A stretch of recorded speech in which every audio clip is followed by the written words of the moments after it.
Hello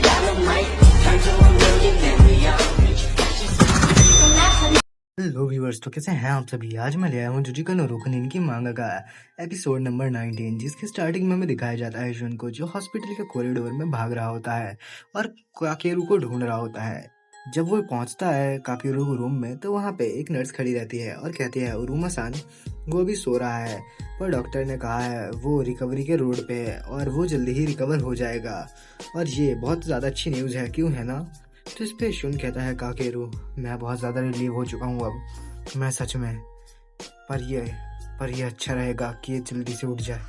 और ऐसी चीज़ जो रहती है, ये चीज़ बोली होती है किसी और ने। और जब शुन पीछे मुड़ के देखता है तो वो सोचता है तुम, और वहाँ से निकलता है क्यों और कहता है कॉन्ग्रेचुलेशन सुरुमा, मुझे भी बहुत ज़्यादा चिंता थी इसकी, आखिरकार ये सारी चीज़ें ठीक हो रही हैं, है ना। और शुन सोचता है तुम यहाँ पे क्यों हो, तुम यहाँ पे हो क्यों। इस पे कहता है अपना क्यों कि ये बस एक लिटिल सा छोटा सा एक्सपेरिमेंट था, क्यों है ना, ह्यूमन सब्जेक्ट है। और मैंने सोचा नहीं था कि तुम इतनी ज़्यादा प्रोग्रेस कर लोगे।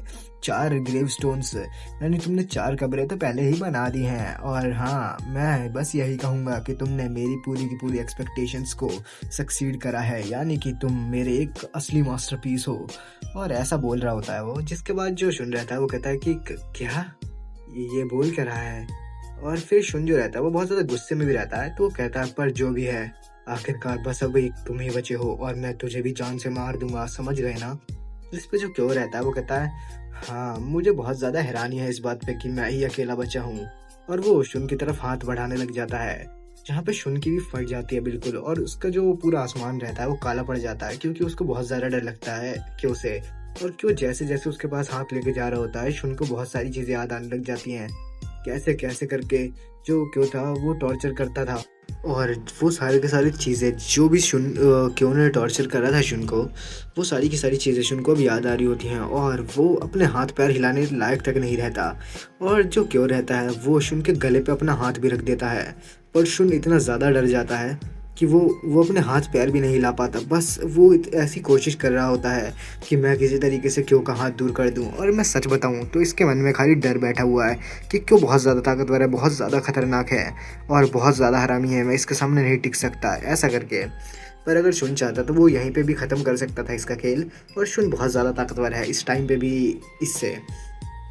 पर जो क्यों रहता है वो कहता है ओह क्या हुआ तुम्हें, मुझे नहीं लगता कि तुम कुछ ज़्यादा ही बदले हो, क्योंकि तुम्हारा जो तुम्हारी शक्ल है और तुम्हारे जो इमोशंस हैं वो बिल्कुल पहले जैसे हैं, तुम अभी भी एक चूहे की तरह हो।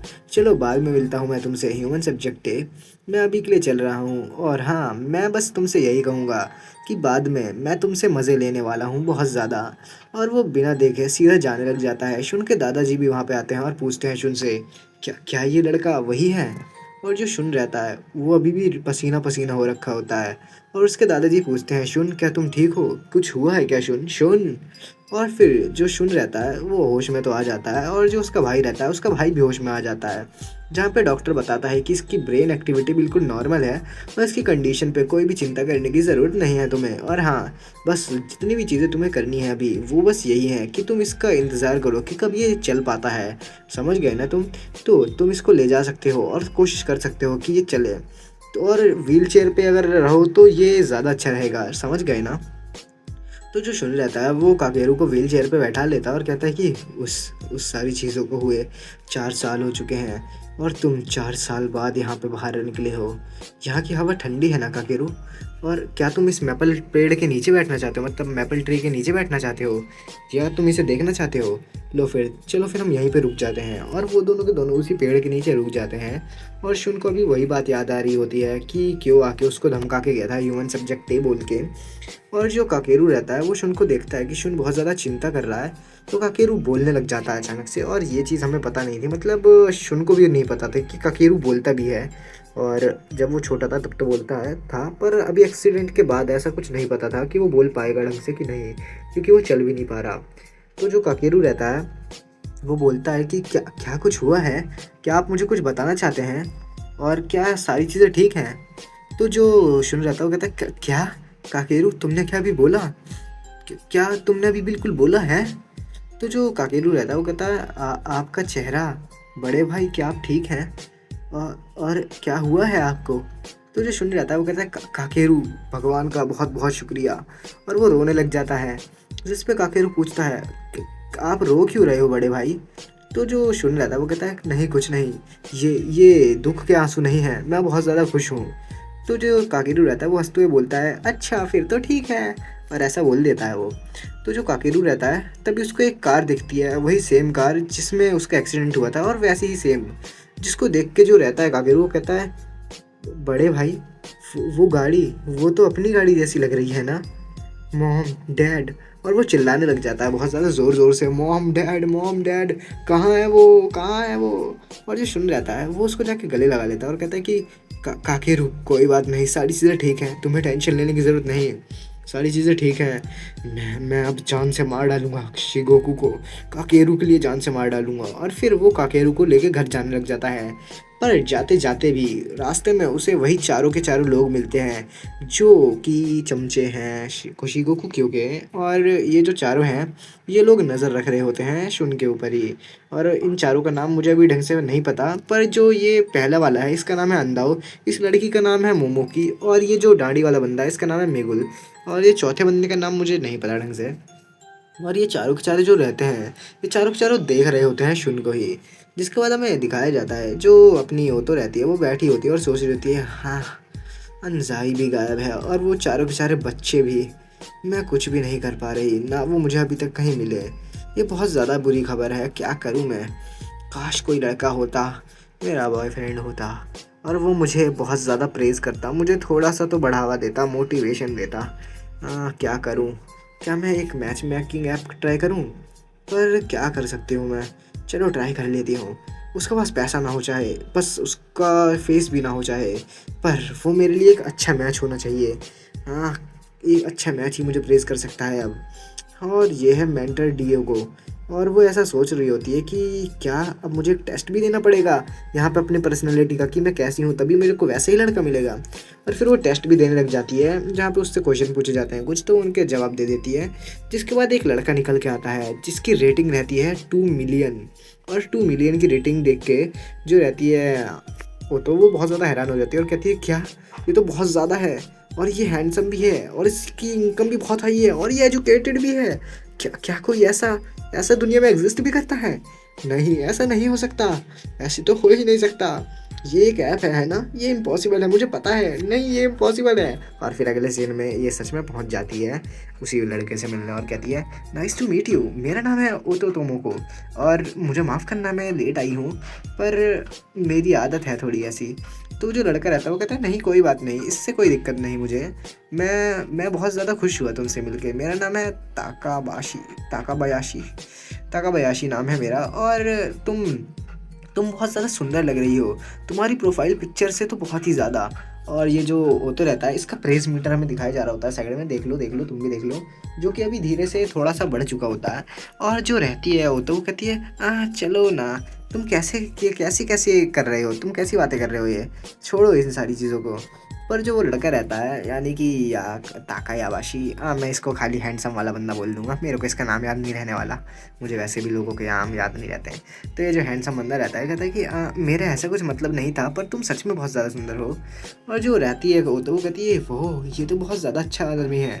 फिर वो दोनों जाके कैफ़े में बैठते हैं और वो तो कहती है, हाँ मैं बहुत ज़्यादा बिजी रहती हूँ और मैं बहुत ज़्यादा थक भी जाती हूँ, क्या करूँ, सच बता रही हूँ मैं। और जो वो हैंडसम वाला बंदा रहता है वो कहता है, हाँ मैं तुम्हें एडमायर करता हूँ कि तुम ये सारा काम भी कर लेती हो और तुम मुझसे मिलने भी आए। वो तो सान, इस चीज़ को गलत मत लेना, पर मैं तुम्हें एक ही चीज़ कहूँगा कि तुम अपनी ज़िंदगी में जो भी कर रही हो वो एकदम बेस्ट कर रही हो। मैं जब तुम्हारे जैसे लोगों को देखता हूँ मुझे बहुत ज़्यादा अच्छा लगता है। और हाँ, तुम सच में बहुत ज़्यादा ही अमेजिंग हो तो, और ब्यूटीफुल भी हो। और जो ओतो का मीटर रहता है, प्रेज़ मीटर, वो पूरा फट चुका होता है, आर पार हो चुका होता है। जहाँ पे वो तो कहती है, मैं अब सेटिस्फाइड हूँ, ये बंदा ये सच में बहुत ज़्यादा ही अमेजिंग है, मैं क्या करूँ। हाँ हाँ, इस बंदे का जो वो है मैच, वो 2 मिलियन % था, सच में ये बहुत ज़्यादा बढ़िया था। पर वो जो हैंडसम बंदा रहता है वो अचानक से अपने रंग दिखाना शुरू कर देता है और कहता है, एक चीज़ मैं तुम्हें रिकमेंड करने चाहूँगा वो तो सान, क्या तुम रिवॉल्यूशन क्लब ज्वाइन करना चाहोगी? और हाँ, मैं बता दूँ, रिवॉल्यूशन क्लब जो है ये वो तो मतलब क्यों का ही कुछ ऑर्गेनाइजेशन है। और यहाँ पे पता नहीं ये लोग लोगों को पपेट बना लेते हैं अपना, बहुत उनका ब्रेन वॉश करके बहुत तगड़े तरीके से। तो जो वो रहता है बंदा, वो उसी पूरे के पूरे बात को दोहराने लग जाता है कि रिवॉल्यूशन क्लब जो है वो बहुत ज़्यादा अच्छा है, उसको क्यों चलाता है, और वो बहुत ज़्यादा ही अमेजिंग पर्सन है। जब तुम उससे मिलोगी तो मैं बहुत ज़्यादा ही मज़ा आ जाएगा। वो सबकी प्रॉब्लम सुनता है, तुम चाहे तो कुछ भी उससे बोल सकती हो। वो बहुत ज़्यादा स्ट्रेंज भी नहीं है, वो बहुत ज़्यादा अच्छा है। उसको वो सारी की सारी रिक्वेस्ट अप्रूव कर लेगा तुम्हारी। तुम उससे जो चाहो बोल सकते हो, कैसे भी बात कर सकते हो। तुम्हें वहाँ जाके बहुत अच्छा एक्सपीरियंस मिलेगा। तुम्हें एक बार चलना, तो तुम्हें ग्रो होने के लिए चांसेस मिलेंगे, मैं सच बता रहा हूँ। और हाँ, अगले हफ्ते मीटिंग है तो तुम ज़रूर आना, ठीक है ना? और ऐसे ऐसी बहुत सारी चीज़ें बोलने लग जाता है। और फिर जो होते रहती है वो कहती है, हाँ अब मैं समझ गई ये बंदा अभी तक इतना ज़्यादा नाइस क्यों था। और हाँ, बैकग्राउंड वॉइस को प्लीज़ इग्नोर करना, क्योंकि मेरे घर के पास काफ़ी सारे घर बन रहे हैं, तो वो लोग थोड़ी सी आवाज़ें करते रहते हैं, थोड़ी सी नहीं, बहुत ज़्यादा। जिसके बाद जो वो बंदा रहता है वो क्यों की वीडियो दिखाता है ओतो को, और कहता है यही है क्यों चांद, और ये बहुत ज़्यादा ही बढ़िया आदमी है। और ऐसा बोल के वो वीडियो दिखा रहा होता है। और जब वो तो वीडियो दिखती है और देखती है क्यों शान को, तो वो समझ जाती है कि ये क्यों तो वही क्यों है कि जो उर्मो को बुली करा करता था। और जो वो हैंडसम वाला बंदा रहता है वो कहता है, आज के लिए तुम्हारा शुक्रिया हो तो शान, अब हम रिवोल्यूशन क्लब में मिलेंगे। जिस पे वो कहती है, हाँ हाँ हाँ हाँ हाँ हाँ हाँ बिल्कुल बिल्कुल, हाँ हाँ। और फिर वो बहुत ज़्यादा निराश होके अपने कंधों को नीचे लटका के और जाने लगती है और कहती है, मैंने सोचा था वो बहुत ज़्यादा अच्छा इंसान है, पर सबसे ज़रूरी बात, वो क्यों चान, वो तो वही बंदा है ना जो शुन को बुली करता था, और वो रिवोल्यूशन क्लब का लीडर है। इसका क्या मतलब हो सकता है? इसके बाद हमें रिवोल्यूशन क्लब का सीन दिखाया जाता है, जहाँ पे एक बंदा नाकामूरा मसाशी रहता है, उसको लिटा के उसके हाथ पैर बांध रखे होते हैं एकदम तगड़े तरीके से, ताकि उसको रिवोल्यूशन क्लब का एकदम रिवोल्यूशन वो बना सकें सोल्जर। और उसको बांध के उसके पास आते हैं लोग और कहते हैं, हे मैं हूँ रिवोल्यूशन क्लब का रिसर्चर। और ये मिगुल रहता है और ये कहता है, ये फैक्ट्री है जहाँ पे हम लोगों को बनाते हैं अपने रिवोल्यूशनरी आर्मी का मेंबर। और जो रहता है मिगुल, वो उस बंदे को बांधता है और कहता है कि चल फिर अब यहाँ से रिवोल्यूशन, मतलब कि अब स्टार्ट होगा यहाँ से काम तुझे अपना मेंबर बनाने के लिए, तो तुझे बनना है ना। तो वो बंदा चिल्ला रहा होता है बीबी कि नहीं भाई, मुझे नहीं बनना रिवोल्यूशन क्लब का मेंबर, तू क्या कर रहा है ये, अबे भाई क्यों बनूं मैं मेंबर। तो वो चिल्लाया जा रहा होता है बिल्कुल अपने चौड़े में। पर बिल्कुल कहता है, ओह चलो कोई बात नहीं ना, तुम्हें ऐसे कुछ टेंशन नहीं होगी, एक रिवोल्यूशन सोल्जर बनने में कोई दिक्कत नहीं है, बहुत मजा आएगा। और जो वो बंदा रहता है वो कहता है, पर मैंने कहा ना मुझे नहीं बनना। और तभी वो हैंडसम वाला बंदा आता है, कहता है, क्या बे हरामी, तुझे नहीं बनना तो क्या हम यहाँ पे सारे लोग क्यों इकट्ठे हुए हैं? तेरी वजह से हरामजादे, हम यहाँ पे तेरे को सोल्जर बनाना चाहते हैं और तू मना कर रहा है। और उसके मुंह पे लाते बजा देता है, घुसे बजा देता है और कहता है, चल बे साले, तू ही बनेगा हमारा सोल्जर और तेरे सिवा और कोई नहीं बनेगा, ठीक है ना? अब तू मरेगा वरना अगर तूने मना करा तो। पर जो मिगुल रहता है वो कहता है, अरे रुक जाओ ना प्लीज, कुछ नहीं होता, रहने दो, कुछ नहीं कुछ नहीं। और हाँ, तुम्हें ऐसे वायलेंस नहीं करना चाहिए, ये रिवोल्यूशन में हेल्प नहीं करेगा, समझ गए ना तुम? और फिर वो कहता है, रिवोल्यूशन मतलब वायलेंस तुम्हें नहीं करना चाहिए, और फिर खुद ही वायलेंस पे उतर आता है उसके मुंह पे 2-3 घूंसे लगाता है और कहता है, हे तू ऐसे रिवोल्यूशन के बारे में इतना बुरी बुरी बातें कैसे कर सकता है? तुझे क्या लगता है रिवोल्यूशन करना इतना आसान है? खून पसीना लग जाता है बे हरामी, तेरी की ये जो पूरी की पूरी सड़ी हुई सोल है, इसको मैं अभी ठीक करता हूँ। और पीछे से मोमो की भी आती है, जो आके खड़ी हो जाती है और देखने लग जाती है उनको। जिसके बाद आ जाता है अंदाओ भी आता है और देखने लग जाता है सारे लोगों को। वो एक कपड़ा भी लाया होता है साथ में, और फिर उसी बंदे के मुंह पे कपड़ा डालता है और पानी स्टार्ट कर देता है। और ये चीज़ तुम कभी ट्राई करना, मैंने भी करी है ट्राई वैसे, अपने मुंह पे कपड़ा रख लेना और फिर ऊपर से पानी डालना, सांस नहीं आएगा बिल्कुल, मतलब ऐसा लगेगा जैसे पानी में डूब रहे हैं, सेम ऐसा फील आता है। तो जो ये आदमी रहता है ये बताता है कि ये एक टॉर्चर मेथड है और ये बहुत ही तगड़ा टॉर्चर मेथड है, जिससे जो आदमी है इसको हम मार भी सकते हैं अगर हम ज़्यादा देर तक करें इसे तो। पर ये चीज़ बहुत ज़्यादा पॉपुलर इस टाइम पे, हाँ इसको रिपीट करना भी इजी है। और इससे ऐसा लगता है अगर इसको हम किसी के ऊपर ट्राई भी करते हैं तो उस बंदे को ऐसा लगता है जैसे वो तुरंत मर जाएगा।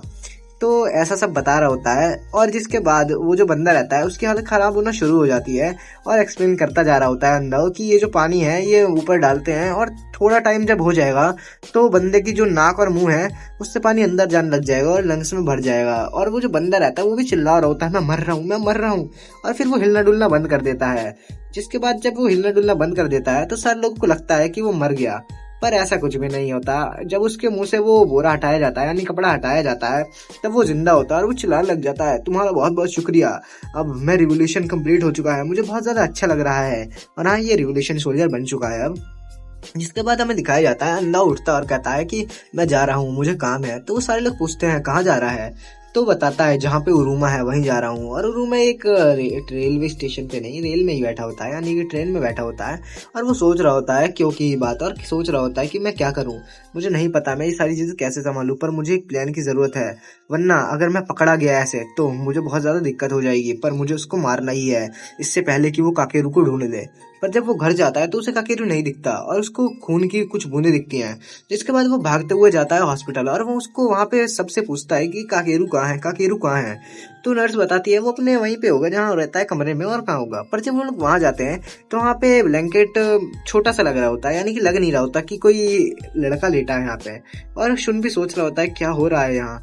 जब वो वहां जाके उठाता है उस ब्लैंकेट को, तो वहां पे एक मरी हुई बिल्ली पड़ी रहती है जिसका मुंह पूरा कुचल दिया गया होता है, और नर्सिस भी वहां से भागने लग जाती हैं, जहाँ पे बहुत सारे लोग आके इकट्ठा हो जाते हैं और कहते हैं कि क्या हुआ, कुछ गलत है क्या।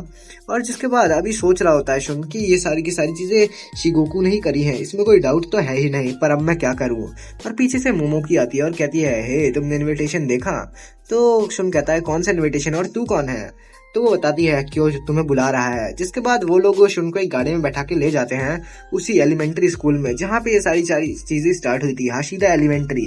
जिसके बाद ये वाला चैप्टर होता है खत्म। मिलेंगे अगली वीडियो में, तब तक के लिए बाय बाय। और हाँ, वीडियो को लाइक और चैनल को सब्सक्राइब करना मत भूलना, ठीक है ना।